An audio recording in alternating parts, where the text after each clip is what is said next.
آقا کریم علیہ السلام کی مجلس نور سجی ہے۔ حضرت انس بن مالک رضی اللہ تعالی عنہ روایت کرتے ہیں، ایک شخص آیا اور حضور کی خدمت میں عرض گزار ہوتا ہے، متی الساعہ یا رسول اللہ، اے پیارے رسول صلی اللہ علیہ وسلم قیامت کب آئے گی؟ اگر ایک طالب علم پوچھ رہا ہو کہ استاد جی امتحان کب ہوں گے، تو اس کا مطلب صاف صاف یہ ہے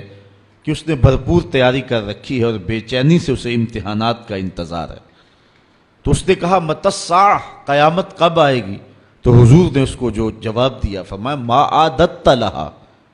قیامت کا پوچھ رہے ہو، اس کے لیے تیاری کیا کر رکھی ہے؟ تو شخص کا جواب سنیے، اس نے عرض کی ما اعددت لہا من کثیر صلاۃ ولا صوم ولا صدقہ ولکن احب اللہ ورسولہ، میں قیامت کی تیاری کے لیے نمازوں، روزوں اور صدقات کی کثرت نہیں رکھتا۔ بعض ہمارے خطبہ جوش خطابت میں کہہ دیتے ہیں کہ اس نے کہا کہ یا رسول اللہ، نہ میں نمازیں پڑھی ہیں نہ میں روزے رکھے ہیں۔ یہ کیسے ہو سکتا ہے کہ ایک صحابی رسول ہو اور وہ نماز نہ پڑھتا ہو اور وہ روزے نہ رکھتا ہو؟ اس نے روزوں اور نمازوں کی کثرت کی نفی کی ہے۔ لفظ جو حدیث کے ہیں وہ یہ ہیں، اس نے کہا ما اعددت لہا من کثیر صلاۃ ولا صوم ولا صدقہ، میرے پاس نمازوں اور روزوں اور صدقے کی کثرت نہیں ہے۔ اس بات پہ مجھے کوئی تیاری کی صورت میں ناز نہیں ہے کہ میرے پاس بہت ساری نمازوں کا ذخیرہ ہے، صدقات میں نے بہت سارے کیے ہیں، لیکن جو میری تیاری ہے وہ یہ ہے ولیکن احب اللہ ورسولہ، میں اللہ اور اس کے رسول سے پیار کرتا ہوں، میری بس یہی تیاری ہے۔ تو اس جواب پر حضور علیہ السلام نے جو ارشاد فرمایا وہ سننے کے قابل ہے۔ آقا کریم علیہ السلام نے ارشاد فرمایا انت مع من احببت، تو جس کے ساتھ محبت کرتا ہے اسی کے ساتھ ہوگا۔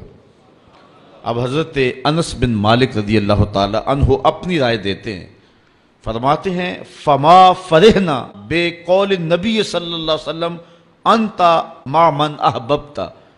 کہتے ہیں ایمان لانے کے بعد زندگی میں کبھی اتنی خوشی نہیں ہوئی تھی جتنی خوشی اس قول کو سن کے ہوئی کہ حضور علیہ السلام نے فرمایا کہ تم اس کے ساتھ ہوگے جس سے محبت کرتے ہو۔ تو حضرت انس رضی اللہ تعالی عنہ مزید فرماتے ہیں انا احب النبی و ابا بکر و عمر و ارجو ان اکون بحبی ایاہم وَإِن لَمْ أَعْمَلْ بِمِثْلِ أَعْمَالِهِمْ،